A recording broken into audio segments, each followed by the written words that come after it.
Hello viewers, एक बार फिर से स्वागत है आप सभी का आपके फेवरेट ऑडियो आर्टिकल प्रोग्राम में और मैं हूं आतिफा काजी। तो आज हमारा चर्चा का विषय रहेगा वर्ष 1975 के राष्ट्रीय आपातकाल की पृष्ठभूमि। दरअसल 25 जून को 1975 में लगे राष्ट्रीय आपातकाल के 48 साल पूरे हो जाएंगे और इसी को ध्यान में रखते हुए आपातकाल के समय की राजनीतिक परिस्थितियों और इससे जुड़े संवैधानिक प्रावधानों पर हम एक खास सीरीज लेकर आए हैं और इसी सीरीज के तहत टीम दृष्टि अपना दूसरा आर्टिकल प्रस्तुत कर रही है।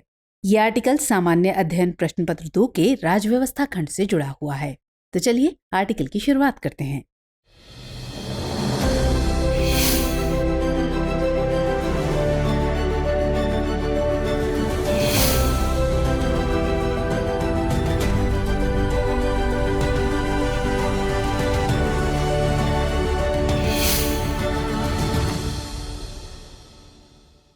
पच्चीस जून 1975 को तत्कालीन राष्ट्रपति फखरुद्दीन अली अहमद ने देश में आंतरिक आपातकाल लागू करने की घोषणा की थी।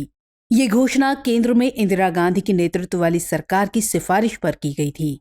तत्कालीन सरकार के इस फैसले को आलोचकों द्वारा संवैधानिक प्रक्रिया के खिलाफ करार दिया गया था। उनके मुताबिक आपातकाल लागू करने का फैसला प्रधानमंत्री ने स्वयं लिया था और बाद में इसके लिए राष्ट्रपति की सहमति ली गई और सबसे अंत में संसद द्वारा इसकी पुष्टि की गई। 26 जून की सुबह प्रधानमंत्री इंदिरा गांधी ने आकाशवाणी पर समाचार वाचक की जगह खुद उपस्थित होकर आपातकाल की घोषणा कर देशवासियों को हैरान कर दिया था। ये एक ऐसी घोषणा थी जो लोकतांत्रिक मूल्यों व जन आकांक्षाओं पर कुठाराघात साबित हुई। असल में अनुच्छेद 352 के तहत राष्ट्रीय आपातकाल की घोषणा युद्ध, बाह्य आक्रमण तथा आंतरिक अशांति में से किसी भी आधार पर राष्ट्रपति द्वारा की जा सकती थी, लेकिन तत्कालीन सरकार द्वारा इसका प्रयोग देश में पनप रहे सामाजिक आर्थिक असंतोष, विकराल होते जन आंदोलन के साथ साथ अपने प्रति हो रहे विरोध को नियंत्रण में रखने के लिए किया गया था। इस आपातकाल का असर ये हुआ कि उस दौरान देश नागरिक सेवाओं को करीब करीब स्थगित कर दिया गया, चुनाव भी स्थगित कर दिए गए, मीडिया पर सेंसरशिप लगा दी गई। इसके अलावा सरकार के विरोध पर सभी तरह की पाबंदी लगा दी गई। मीडिया में कौन सी खबरें चलेंगी इसका निर्धारण भी सरकार करने लगी। 26 जून की सुबह से ही विपक्ष के सैकड़ों प्रमुख नेताओं को मीसा यानी आंतरिक सुरक्षा प्रबंधक कानून तथा भारत सुरक्षा अधिनियम के तहत गिरफ्तार कर जेल भेजा जाने लगा था। 21 महीने तक चले इस आपातकाल को सबसे बड़े विवादास्पद राजनीतिक संकट के तौर पर याद किया जाता है। जयप्रकाश नारायण ने इसे भारतीय इतिहास की सर्वाधिक काली अवधि कहा है। लेकिन अब सवाल है कि आखिर इस काली अवधि की शुरुआत क्यों हुई? वो कौन से कारक थे जिन्होंने तत्कालीन सरकार को ऐसा कदम उठाने के लिए मजबूर किया? क्या आपातकाल के फैसले को टाला जा सकता था? तो इस आर्टिकल में हम इन्हीं सब सवालों पर चर्चा करेंगे। अगर इसके पीछे के कारणों का विश्लेषण करें तो आपातकाल की पृष्ठभूमि के कई कारक उत्तरदायी नजर आते हैं, जिन्होंने समय समय पर आपातकाल की रूपरेखा तैयार करने में अहम योगदान दिया था। इसमें एक कारण के रूप में तत्कालीन सरकार के खिलाफ बढ़ता सामाजिक आर्थिक असंतोष और प्रधानमंत्री इंदिरा गांधी की घटती लोकप्रियता का नाम आता है। दरअसल साल 1971 के लोकसभा चुनाव में कांग्रेस पार्टी को प्रचंड बहुमत मिला था, लेकिन सत्ता में आने के बाद अपने वादों पर खरा न उतर पाने के कारण सरकार के प्रति लोगों में विश्वास की भावना कम होने लगी।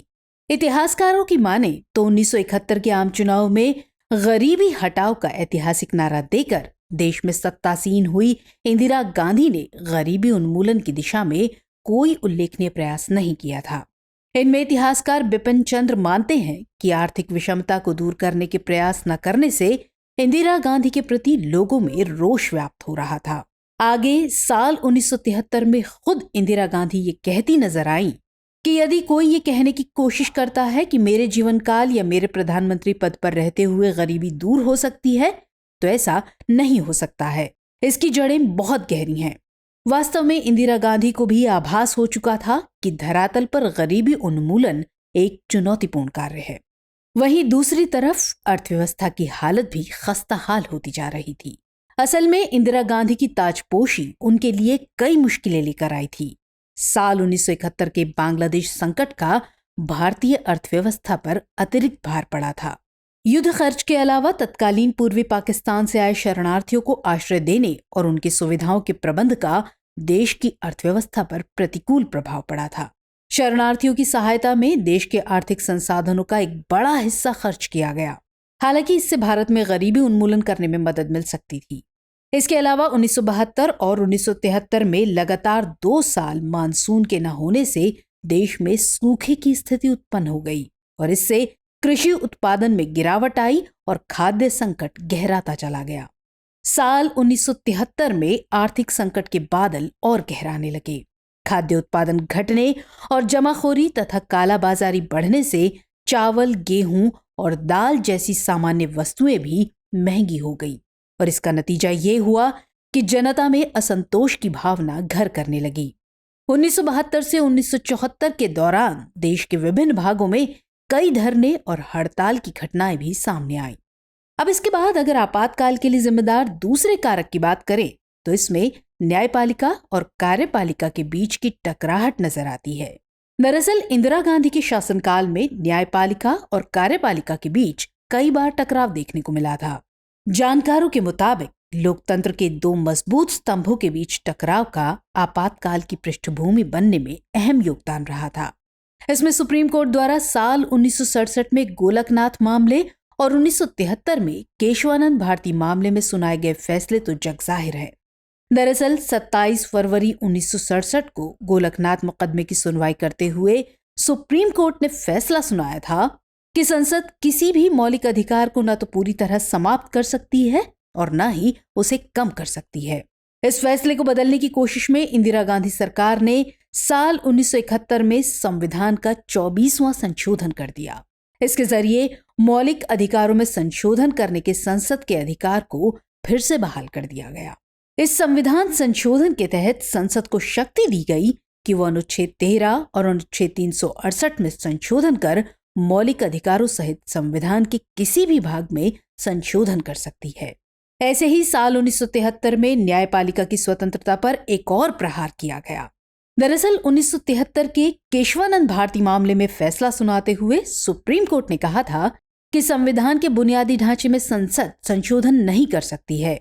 इसकी प्रतिक्रिया सरकार की तरफ से इस तरह आई कि उसी साल जब सर्वोच्च न्यायालय में 13वें मुख्य न्यायाधीश सर्वमित्र सीकरी सेवानिवृत्त हुए तो परंपरा के मुताबिक सबसे वरिष्ठ न्यायाधीश की इस पद पर नियुक्ति होनी थी।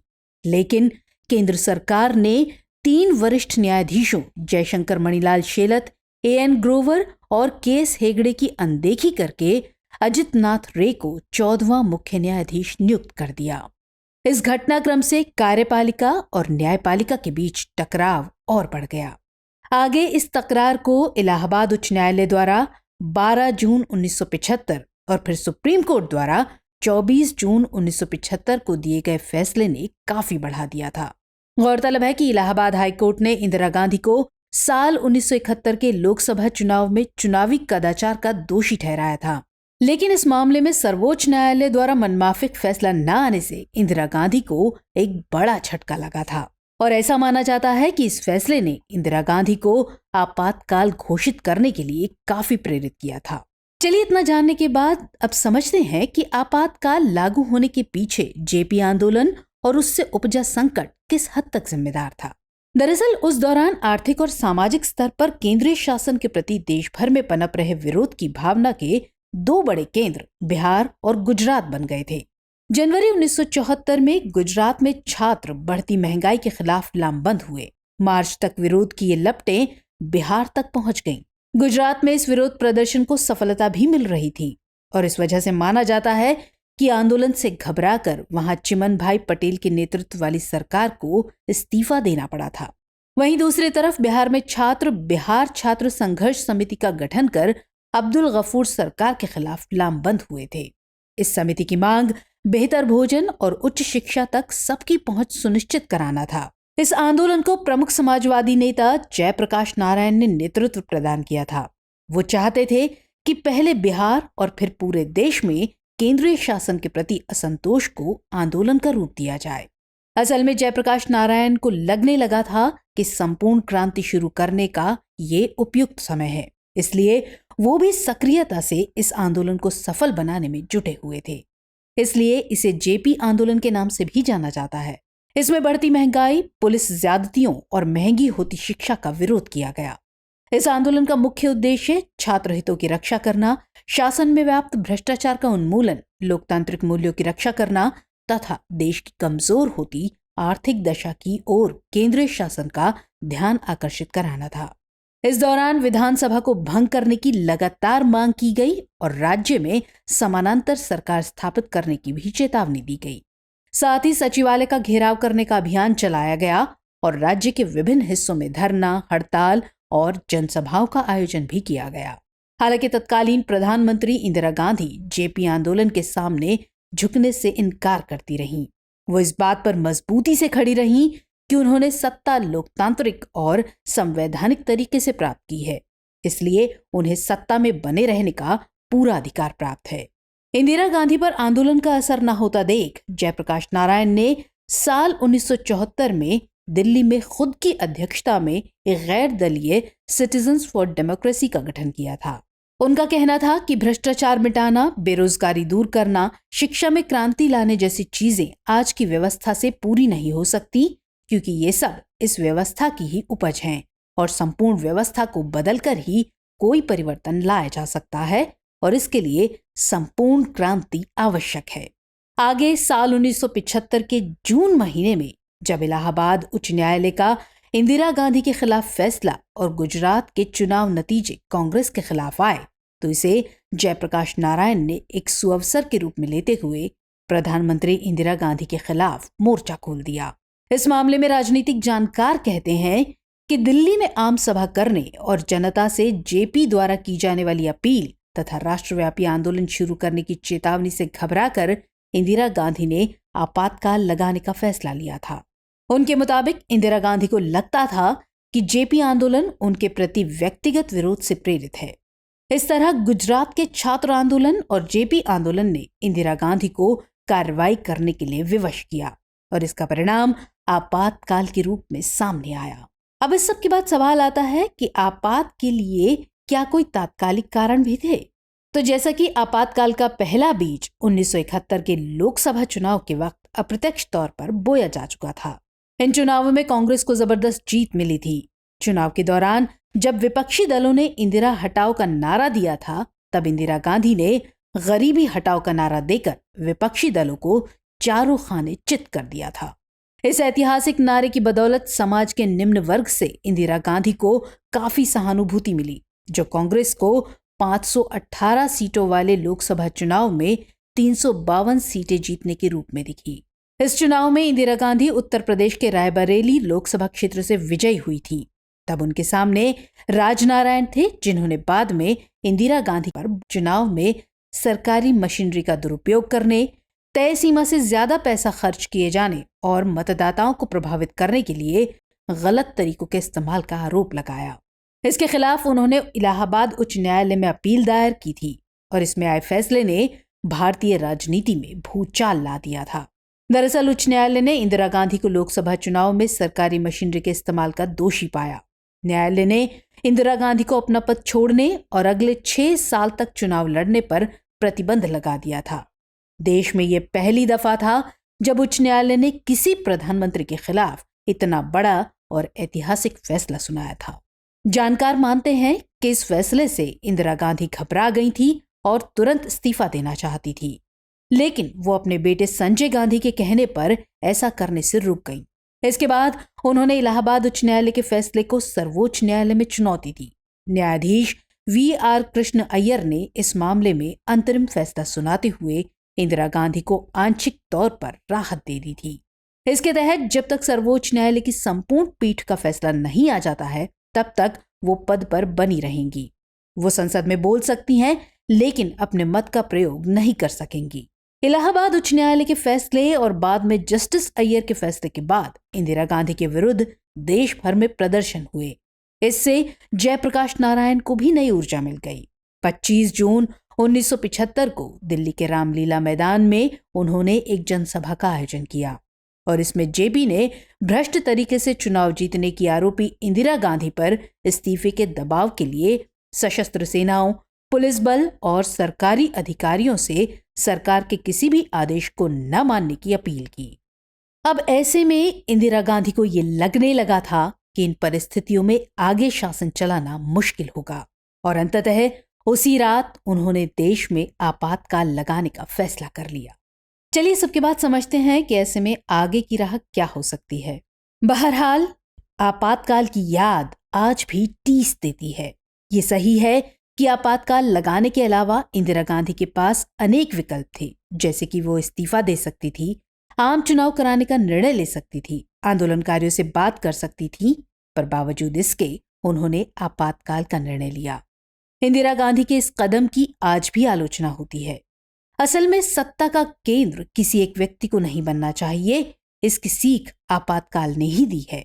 लोकतांत्रिक व्यवस्था जन कल्याण की वैचारिकी पर आधारित होती है और जब ये व्यवस्था लोकतांत्रिक तानाशाही में तब्दील होती है तो इसका वही हश्र होता है जैसा आपातकाल के दौर में हुआ था। ऐसे में देश दोबारा कभी उस दलदल में न फंसे, इसके लिए सत्ता पक्ष और विपक्ष को समझदारी व ईमानदारी के साथ साथ सतर्कता से भी काम करना चाहिए। तो चलिए अब वक्त हो चला है आज के अभ्यास प्रश्न का। वर्ष 1975 में भारत में लगाए गए राष्ट्रीय आपातकाल के राजनीतिक कारणों का उल्लेख कीजिए। तो व्यूअर्स, आज के एपिसोड में इतना ही। हमारा एपिसोड आपको कैसा लगा कमेंट सेक्शन में जरूर बताइएगा। मुलाकात होगी अगले कार्यक्रम में किसी और खास विषय के साथ। तब तक के लिए जय हिंद।